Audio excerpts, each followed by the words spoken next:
Hey guys, and welcome to the top 5 best champions of patch 5.3a. I am gonna tell you, I'm not telling you the obvious broken stuff. So you're not gonna see the Yumis, you're not gonna see the Kaisas, you're not gonna see the stuff that's obviously really good, you know, Lulu, all that kind of stuff. What you're gonna see in today's video is the stuff that's secretly broken. And what I mean with that is people just don't know how to play against it. So you're gonna see the secret hidden picks that if you master properly, you're gonna be able to win a lot of games. So let's get started with the first champion. So first off, we got Camille. There's a lot of strong Baron laners in the game, like Darius, like Mordekaiser, that a lot of people know about. So they kind of know how to play against it too. But Camille has gone under the radar for quite a bit. And that means you can abuse the hell out of this champion. And I've experienced it firsthand. Camille is extremely strong. Oh, just so you know, all of the champions that I've put in this top 5 list, I played them a lot, and I made sure that I'm not just speaking out of my ass and that I'm actually speaking out of experience in this game. Oh, another thing as well you need to know, I am doing a skin giveaway for November, giving away 3 skins, and all you have to do to enter is put down a comment under this video. Also, let me know your thoughts on the picks in this video. I'm going to be reading all the comments, of course. And yeah, regarding Camille, you can win the early lane matchup super easily. And that's already one of the most important things a champion can have. Her second ability is the strongest ability early on in this game, and you have to max it actually. A lot of people make the mistake with Camille by maxing their first abilities first, which is what people used to do with Camille. And with the old Camille, that was the best thing. But since the change got made to Camille's first ability, where she doesn't do any true damage early on in the game, and it only is really a strong ability in the later stages of the game, and the second ability got changed as well, it got buffed. Now we're maxing our second ability first. In the lane, use this second ability to just bully the hell out of the enemy, and I can assure you, you're gonna win almost every single lane. Well, not necessarily win, but you're just not gonna lose. Camille has a kit that just doesn't lose lane, basically. And then of course in the mid game, you're gonna get very strong, and in the late game, you can see it from the clip right here, you're just gonna run down everyone. And you know what the beauty is of Camille? She counters long-range backline carries, because in this particular game, you can see I'm against a Milio and against a Caitlyn. This is a perfect game to pick Camille against, because you can just dive their backline. If you avoid Milio's first ability in this particular instance, you're gonna get a kill easily. You just ult Caitlyn and you use your meteor and everything like that, you're just gonna kill her. Or she has to use stasis, which is a major investment, of course. And also, you don't even have to dive, like there we go, look at this. You can see it on the clip right here, right? They are super long range, but it doesn't matter that they're long range if I'm just gonna ult them, right? Because they can't escape out of it. So I just killed the biggest carry in their team, and it didn't even feel like it was difficult for me. This is what Camille can do. And not only that, Camille also wins against tanks. So what else do you need from a champion, guys? Because you win a fight against a tank, because Camille does true damage with her first ability. You can build Divine Sunder, you're just gonna win. Camille also does quite well into bruisers. You know, against Xin Shao, Darius, against Raven, she does well against them too, because she gets a shield all the time. And her first ability, you need to remember the true damage. It shreds through all the armor, all the magic resist, everything. So I mean, I don't even know what else I need to tell you. And if you get caught, you can just hook shot away. You can just use your hook shot away. So it's just so easy. Like, look at this as well. You know, I'm keeping away the Xin Shao from the dragon. I'm not only keeping him away, I'm killing him. I'm killing him while in the middle of all of them. This champion is just... I mean, I told you everything. This champion is completely broken. So moving on to the jungle. A lot of you guys are gonna see this one coming, but it's Purple Kayn, Red Kayn, however you want to call it. Red Kayn currently, I've been preaching this so many times, but the crazy thing is, every time I pick Red Kayn, it is yet again a free win. Why do people not know how to play against it? Why is no one picking it? Because I never see him in ranked. I never see him in ranked. And I truly don't understand why. Because he can be... You have multiple builds, right? He has one of the highest damage outputs against tanks. If I'm actually thinking about it, I don't think there is a single champion that can take down a high HP tank as fast as Red Kayn. I genuinely don't think so. because he does percentage HP damage. So there's just no one that can take care of him. Oh, I think we won this game right here. So let's just move on to a different game real quick while you guys, while I'm talking about it. There's just not a single champion that can do as much damage to tanks as Red Kayn.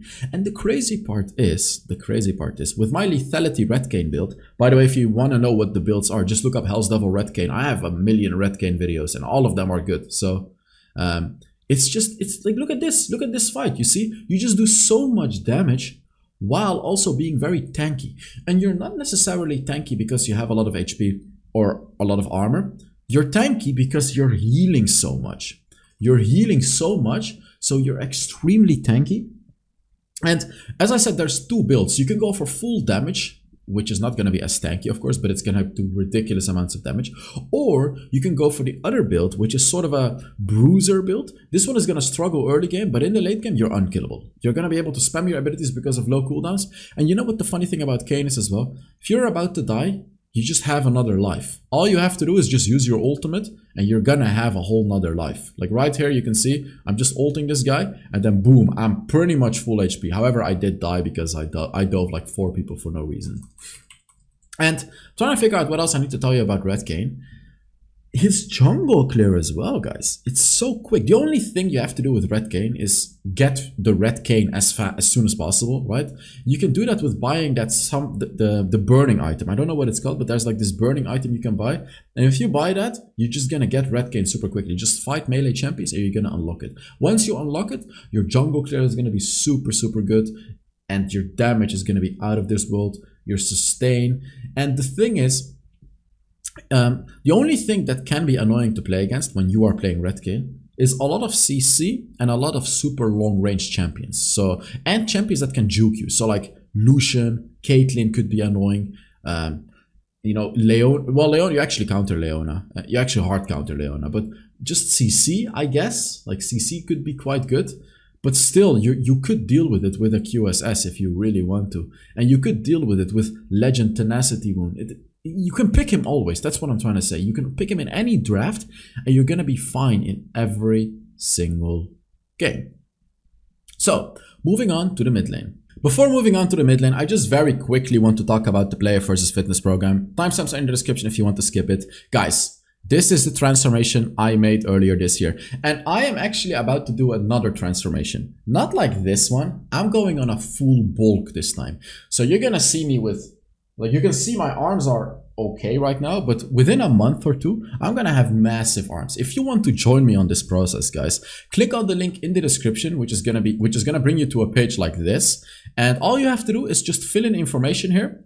And I'm gonna reach out to you to plan a meeting to talk to you about what you can expect from the Player versus Fitness program. You know, we're gonna make you a full diet, a full workout plan, a full health plan, full everything, and you can expect massive results. And if you don't get any results, we offer a full money back guarantee because it's simply not gonna happen. Like, you will get results. That's the thing. So if you truly want to change your life, you know, we're currently almost heading into the new year. A lot of people get motivated in the new year. Well, you can be there before them as well. So you can enter the program right now. Just click on the link in the description or in the pinned comment, fill it in, and I'll reach out to you and we can talk and you can see whether or not it fits with you. All right, on to the mid lane. So over here, there were a couple of picks I could have talked to you about. The first one was Syndra. And while it's true that, you know, I pretty much won every single game with Syndra, thing is though, people kind of know how she works. I mean, of course, people know how Veigar works as well. But what I'm trying to say is people now have sort of figured out how to deal with the big CC and the big poking of Syndra. Doesn't mean that she's not very good. Contrary to that, she's actually better than Veigar. However, the thing with Veigar is people just don't know. People just don't know what to do against him. As against the Syndra, people will know what to do, right? Like they will know, even though it's still okay, they will kind of know how to counter you. But against Veigar, so many people will underestimate your damage. So many people will not respect you. So many people will just let you farm. So many people are gonna allow you to hit them with abilities. And they kind of forget that Veigar is one of the biggest one-shotting champions later on in the game. So you can play him, and I only suggest people to play Veigar that are very good at last-hitting minions. You have to be good at last-hitting minions with your abilities, because if you're not, Veigar is going to be useless. And you just need to make sure you watch my Veigar videos. I'm a really good Veigar player myself. So just watch my videos and I'll teach you exactly how to play this champion, how to dominate with him. And the thing about him is, there's not really that much that counters him in draft. The only thing that could potentially be good against him is stuff like an AP Malphite, for example, because he can become unstoppable during his ultimate, go right through your third ability and just hit you easily. Or like a Fiora can be a little bit annoying too. Just a little bit actually, not that annoying. No, you should be fine against Fiora if you're a good Veigar. If you just put a cage around yourself, you should be okay. So like there's really just not that much that is very good into Veigar. So you can just play him whenever you want. And you're gonna win most of your games if you play it correctly. This is especially in low elo. Now in high elo, people will know a little bit better how to play against him. But especially in low elo, this is a stomping champion. And with the change to fleet footwork as well, Veigar definitely got buffed. And talking about getting buffed, Veigar did get buffed. When he gets kills and assists now, he gets more stacks. And his first ability and second ability scale harder with AP, so they will do more damage. The later you get into the game, the more damage they will do. Like, look at all of this. Look at this. Look at this. That was 2,600 damage from my first or second ability. Isn't that crazy? That was not even my ultimate right there. So what I'm trying to say to you right now is, if you're good at stacking, if you're good at late game champions like Sona, Nasus, you know, Swain, if you're good at that kind of stuff, right now Veigar is definitely the way to go. Definitely. Like, whew, he's ridiculously powerful. So yeah, moving on to the dragon lane. Alright, on to the dragon lane. And my boy is back, which is Jhin. Stormrazor got changed or buffed. I'm not sure what it is, but Stormrazor seems to have been buffed. And right now, when you hit a basic attack on an enemy with Stormrazor, it gives you a tremendous amount of movement speed. So right now, you don't want to build Jhin with the build everyone is going for, which is Duskblade. It's still good, don't get me wrong, but right now, you guys remember my old Jhin build with the Stormrazor? Well, let me tell you, that build is back right now. It is absolutely back in business.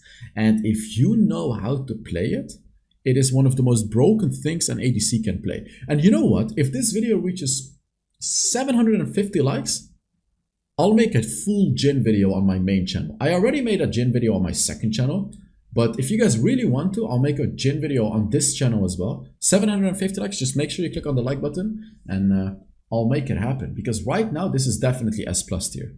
Definitely. It's just, the only weakness you will have is early game. Because you're not going Duskblade, because you're not going Boots of Dynamism, you're not going to be strong early game at all. You know, I'm not going to try to lie to you guys and tell you everything is broken here. It is really good. However, you just got to get through the early game, which, to be fair, Jhin can. You have a fleet footwork, and even though you don't do that much damage early on, you should be okay because you're Jhin, right? Your range is pretty big. You should just be okay is what I'm trying to say. And then when you approach the mid-late game, you're gonna run down the enemies. With the Magnetic Blaster, it's just, the damage is remarkable. Your ultimate will not do a lot of damage, but it's not necessary. You're just gonna use your ultimate to sort of finish people off and stuff like that. You're not gonna use it to actually dominate with the damage. You're mainly gonna be using your basic attacks because that's the whole point of this build. Because not only do your basic attacks do more damage, that's what provides you the movement speed. Because if you don't know, the more attack speed you get on Jhin, the more movement speed you get when you crit. Sounds weird, but that's how it works. Also, your attack speed gets converted into attack damage. It's not very efficient, but you're mainly doing it for the movement speed. So against a champion like a Volibear, for example, you can just run around him. Like, you can literally just run around him and basic attack him. He should not be able to catch you, and boom, your ult still does enough damage to be able to secure objectives like the Elder Dragon that happened in this clip right here. So what I'm trying to say is, overall, Jhin is just a completely broken champion right now. And the funny thing is, if you need a Serpent Fang, for example, because they have a lot of shields, you simply add a Serpent Fang to this build and you're gonna be fine. That's it. It's really that simple with Jhin. Like, he's so unbelievably good right now. He wins lane super easily as well. And yeah, that's gonna be it for the Dragon lane. Now let's move on to the support. It's not Yuumi, it's not Lulu, it's not Janna, it's not Braum, it's not Leona, it's not any of those. It's not Blitzcrank. It is Sona, guys. Sona is back in business. I'm gonna be honest with you. guys, I don't like Sona. I don't like her. I don't like playing her anymore. She's not as good as the old Sona. However, I gotta be honest in my top 5 list. Just because I don't like Sona doesn't mean she's not a absolute free win machine. When I played Sona for this video on my YouTube channel, if you haven't watched it already, just look it up. HellsDevil Sona. I realized we were winning, or I was winning every game. I was pretty much winning every single game.